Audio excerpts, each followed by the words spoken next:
Começando mais um bloco do nosso programa, o nosso segundo bloco do programa TV Maria Altair. E o nosso especial de hoje, educador e educadora que educa. E nesse momento nós contamos com educadores e educadoras e vamos conversar sobre a temática os sujeitos, estudantes do ensino médio e os direitos à aprendizagem e ao desenvolvimento humano na área das ciências da natureza. E nesse momento eu gostaria então que os nossos educadores e educadoras se apresentassem e dissessem para nós qual a área do conhecimento que vocês estão atuando dentro da escola Maria Altair. Eu sou Nara, estou atuando com língua portuguesa, as linguagens e códigos. Nas áreas das ciências humanas e leciono a disciplina de História. Meu nome é Luiz Ivan, eu sou professor da área de Ciência da Natureza e leciono a disciplina de Biologia. Meu nome é André, eu trabalho na área de linguagens e códigos, minha disciplina é Educação Física. Meu nome é Rayane, minha área de atuação é linguagens e códigos e leciono língua inglesa. Meu nome é Nayara, minha área de atuação é Ciências Humanas e leciono Geografia. Sou Carlos Eduardo, professor de Matemática, graduado em Pedagogia com habilitação em Matemática, pós-graduado em Matemática e Gestão Escolar e leciono a disciplina de Matemática na Escola Maria Altair. Sabemos que na sociedade atual precisamos pensar no conhecimento dos nossos jovens a partir da perspectiva dos direitos à aprendizagem e ao desenvolvimento humano.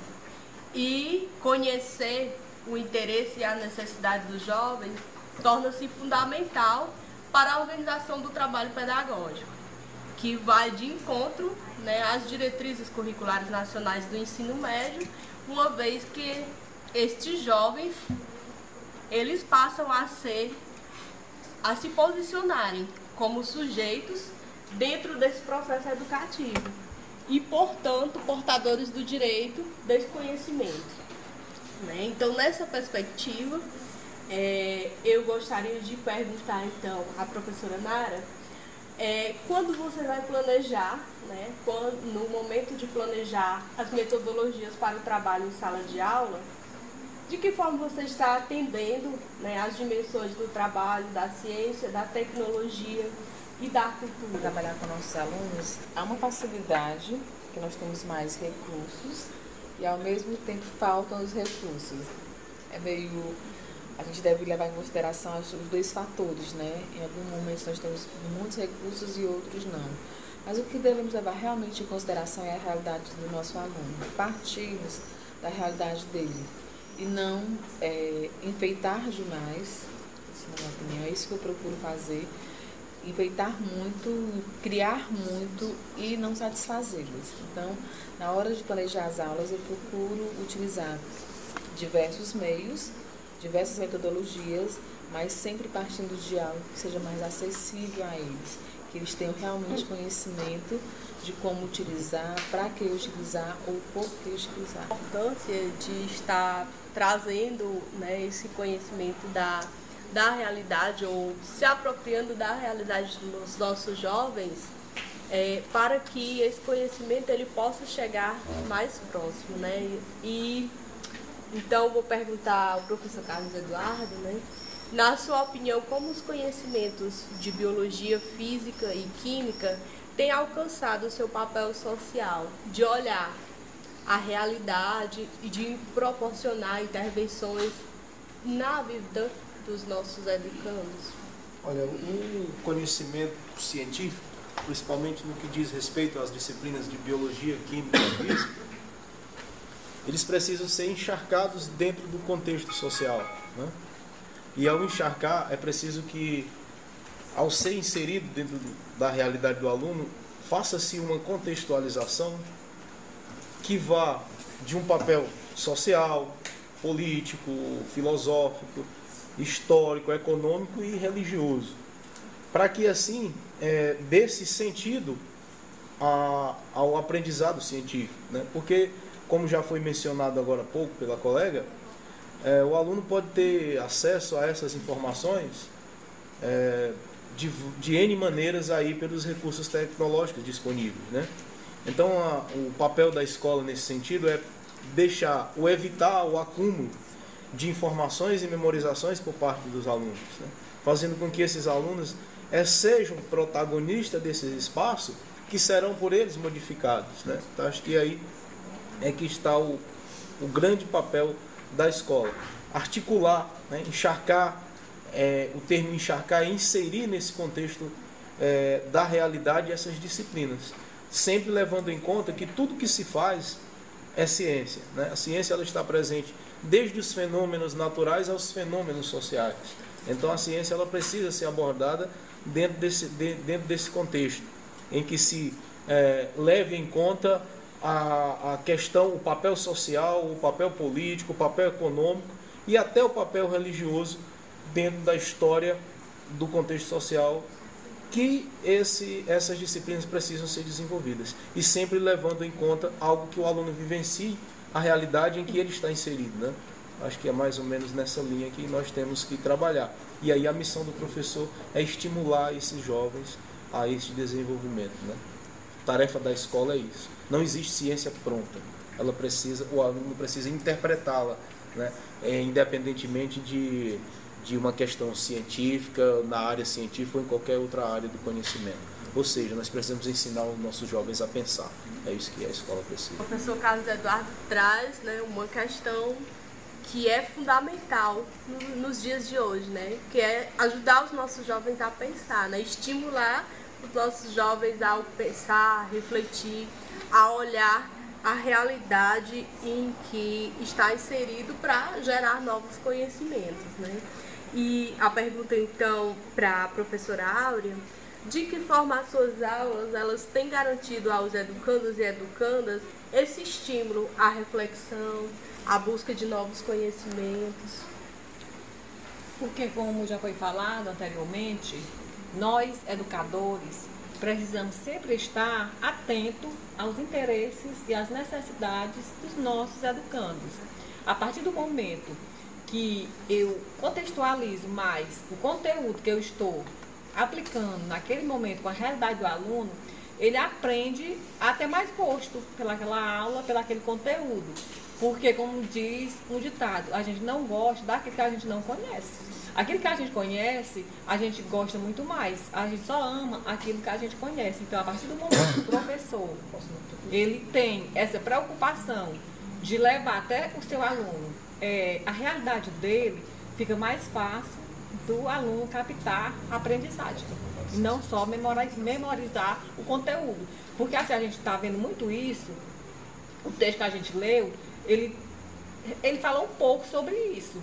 Porque hoje, a maioria das escolas, ela está assim, muito preocupada, infelizmente ainda, na memorização dos conteúdos, na decoreba.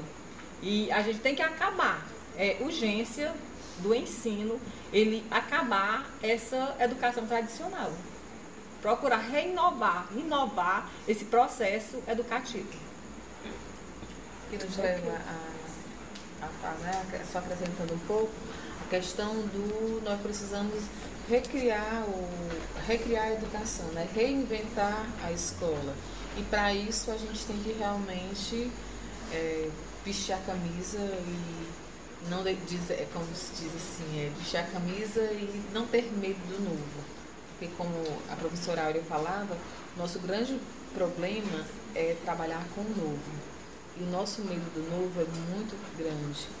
Então fica muito mais fácil eu trabalhar de uma maneira tradicional, porque eu aprendi daquele jeito, eu estudei daquele jeito, era algo mais ou menos assim que tinha até no texto. Por que eles não conseguem aprender daquele jeito? Porém, tudo mudou, o tempo mudou, o mundo mudou, então a gente tem que acompanhar esse ritmo.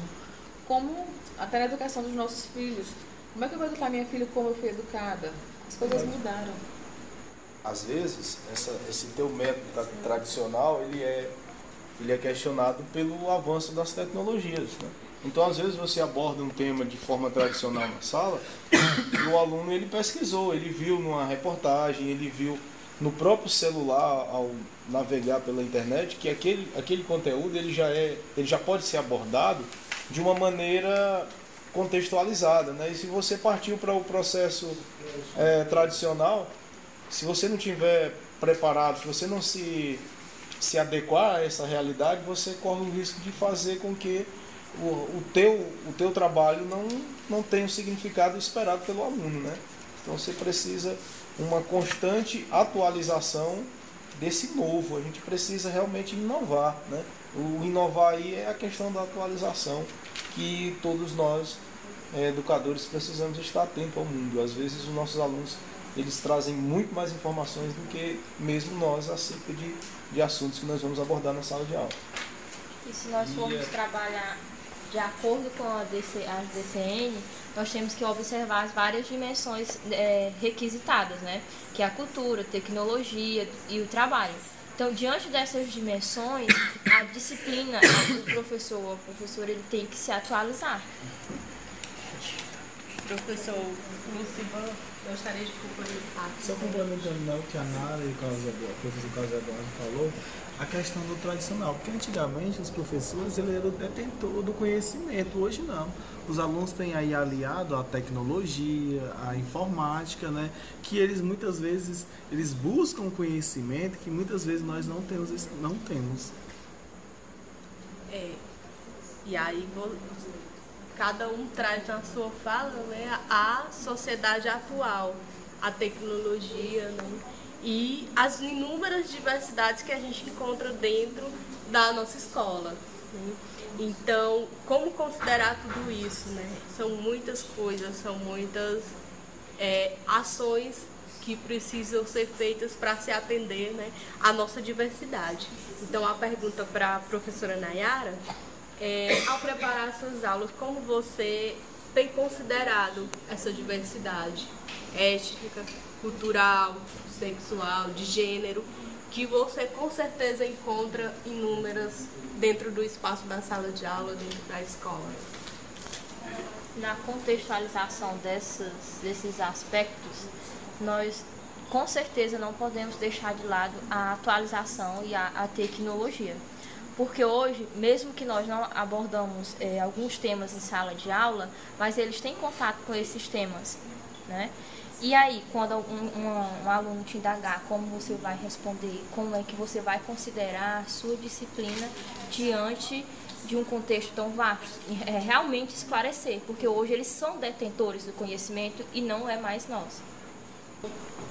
O que a gente pode perceber é que os nossos sujeitos, nossos jovens, eles estão como aquele principal, né? O principal do conhecimento. Todo conhecimento está girando em torno dos nossos educandos mesmo, né?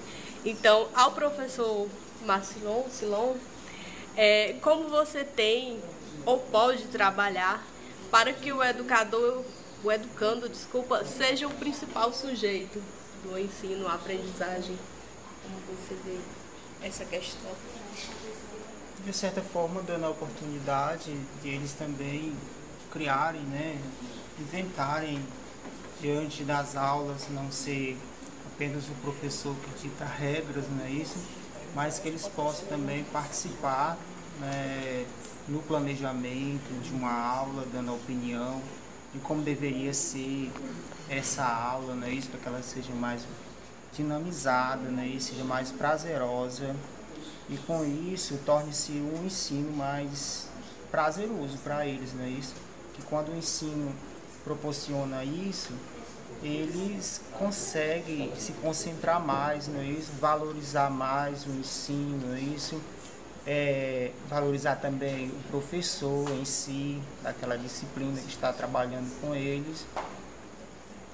E é isso, eu acredito que com a participação, isso, tanto do professor como do aluno, eu acredito que o ensino torna-se mais significativo. Que temos muita diversidade dentro do nosso espaço escolar, também na nossa sala de aula, né? Então, Eu gostaria de saber da professora Rayane, como você espera, qual é o perfil ideal de um educando dentro do espaço da sala de aula para você? Almejamos que os nossos educandos tenham perfis desejáveis. O que são os perfis desejáveis? São aqueles educandos nos quais nós não vamos ter dificuldades em repassar o conhecimento. Porque geralmente é um erro nosso de educadores planejar aulas para educandos que já têm algum conhecimento. E por isso que muitos de nós professores saímos frustrados quando os nossos educandos não conseguem adquirir o que nós tanto almejamos. Bom, o perfil do educador deve ser um educador que, acima de tudo, respeite todas as origens de seus educandos, a fim de propiciar um conhecimento que consiga abranger a cada um. Porque o aluno bom, o educando bom para o professor, é aquele que não critica, é aquele que fica caladinho, é aquele que sempre está dizendo sim, dizendo amém, como se diz. E realmente esse não é o educando, o perfil, aliás, esse não é o perfil ideal para o educando. Porque nós sabemos que na nossa sociedade, no mundo que a gente vive hoje, o perfil satisfatório é aquele que critica, é aquele que vê a realidade e que não fica calado porque acha que só o professor é o detentor do saber. Nós somos apenas mediador. O professor nunca é aquele que deve se achar que sabe tudo. A gente tem que entender que o nosso aluno, ele já chega em sala de aula com o seu conhecimento, o conhecimento da sua vida, da sua... nele, ele vai atrás de mais conhecimento. E eu acho que essa palavra curioso, o educando curioso, eu acho que ele consegue mais conhecimento, porque ele vai atrás, instiga ele a buscar novos conhecimentos. A gente tira por seminários que a gente propõe para a apresentação e eles vão atrás de algo novo. Eles sempre tem aqueles grupos que ficam na mesmice, mas tem grupos que vai atrás de algo novo. E eu acho que um dos perfis seria do educando curioso. E o perfil do educador, eu acho que seria um educador aberto, né? Facilitar esse contato, o educando, o educador. Acho que quando o professor é mais aberto às informações, a receber perguntas dos educandos com mais facilidade, o educador também inova mais, aberto ao novo, acho que facilita também o aprendizado do educando. Eu acho que além de curioso, ele também tem que ser um aluno questionador, querer saber o porquê. Por que ele precisa aprender aquela disciplina, para que aquela disciplina ela vai ter um efeito positivo na vida dele, fora na sociedade. Então, além de curioso, ele tem que ser um aluno também questionador. Acho que esse é o perfil ideal de um educando. Isso o educador ele que tem que proporcionar isso, né? E como que ele proporciona isso inovando, saindo da mesmice, dos conteúdos prontos, das aulas prontas, daquilo já orientado, daquilo programado. Ele tem que abrir o leque para que o aluno coloque o que deseja pensar, como foi falado na rodada anterior, né, da capacidade de o professor abrir um espaço para que os alunos questionem e sugestionem aquilo que eles querem aprender. Acho que para isso só acontece se o educador, se enquadrando no perfil citado do educador, que o educador tenha essa receptividade, ele tenha essa disponibilidade, essa vontade de transformar, né? Acho que só assim daremos sentido ao aprendizado, ou seja, ao nosso trabalho a partir desse princípio. Eu acrescentaria um ponto quando o nosso trabalho, com todas as disciplinas, não só por áreas, mas todas as disciplinas trabalham com a interdisciplinaridade, isso faz com que essas perguntas que o aluno vai tentando fazer, tentando mostrar para o professor, elas vão sendo respondidas e desemboca na contextualização. E essa contextualização, por sua vez, ela não pode ser não pode ser só exemplos, ela tem que ser aplicada realmente na prática, para que o educando diga, eu utilizo isso, eu vejo isso no meu dia a dia. Ok. E só para complementar a nossa discussão, então, a pergunta vai para o professor André.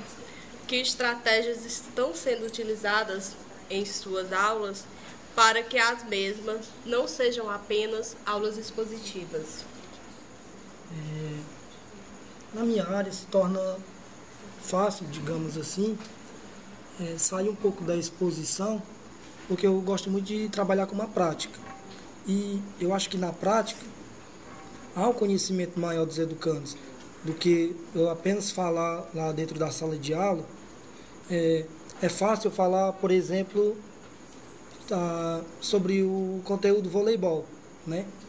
Falar que o vôlei, falar das regras, que não pode tocar na rede, é uma coisa só expositiva, no slide ou de outra forma. E outra coisa é eu pegar esses educandos, levar na quadra e fazer na prática, fazer os movimentos corretos. Eu acho que a questão da prática talvez seja o melhor caminho para sair só da exposição em sala de aula.